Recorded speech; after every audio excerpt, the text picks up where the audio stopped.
这3个疑点串联起来，就说明我阿娘不是凶手，而真正的凶手是他，李峰。满口胡言！从一开始，李峰就设好了这个局。那天在船舱里吵架的，并不是我阿娘和姨母，而是李峰故意滋事，让船夫听到声音。同时，他在船舱角落点了一支迷香，并借故离开。李峰离开不久，我阿娘和姨母就都昏过去了。船舱外的李峰故意拉着于三说话，坏了，你怎么不告诉他刚刚船舱里是我阿娘和姨母在吵架，制造我阿娘的杀人动机。等到船快靠岸的时候，他便假惺惺地去船舱内喊人，这时才是他施展障眼法的时候。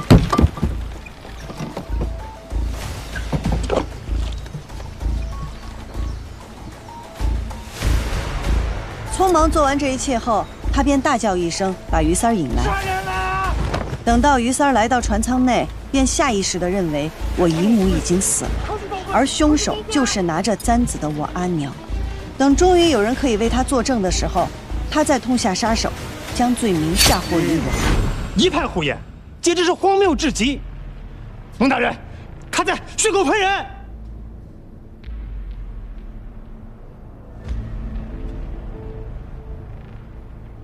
杨三少夫人，你的推断确实很有趣，可惜呀，除了死者的血衣之外，没有任何的直接证据可以证明是李峰杀人，而你娘杀人的证据确凿。本官依然要判继徐氏。孟县令，请慢。李峰，你猜我为何如此笃定你就是凶手？我还有一个人证，他亲眼看见李峰杀人。人证？草民于三愿意作证。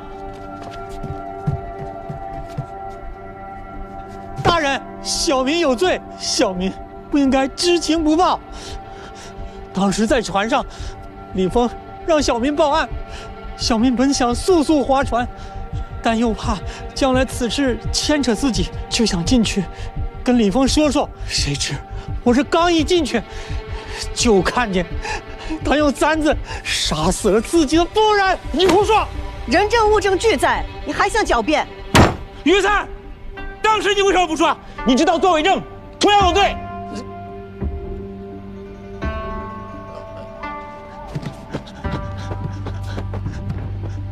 大人，小民只想多一事不如少一事，而且此事牵扯到什么，您是知道的，小民哪敢说呀？怎么可能？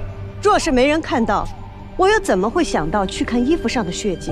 我又怎么会推断得如此毫无差错？不可能！我动手的时候明明回头看过，没有人，根本没有人。孟县令，他招了。季莹莹，你诓我！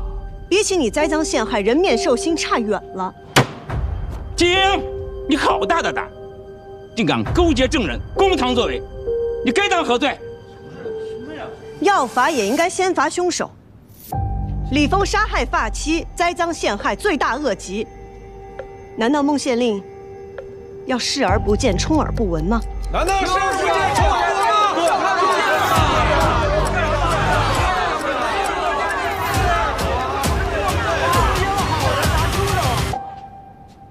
孟大人，孟县令，小人无奈，小人也是被人所迫呀。被何人所迫？可在堂上？他穿了一身黑衣服，我没看到真容。就是他说，如果我不听话，他就要杀了我，让他娘晦气。等隔天也手劲好了，我来阴死你！大爷饶命！大爷饶命！你是李峰？大爷饶命！这钱我一定会还的。人不死债不烂，你杀了我，这钱也还不了啊！我不是来要债的，我是来帮你还债的。听我安排，我保你后半生衣食无忧。倘若不从，以后你不用还债了。明白了吗？明白。听话有钱，不听话没命。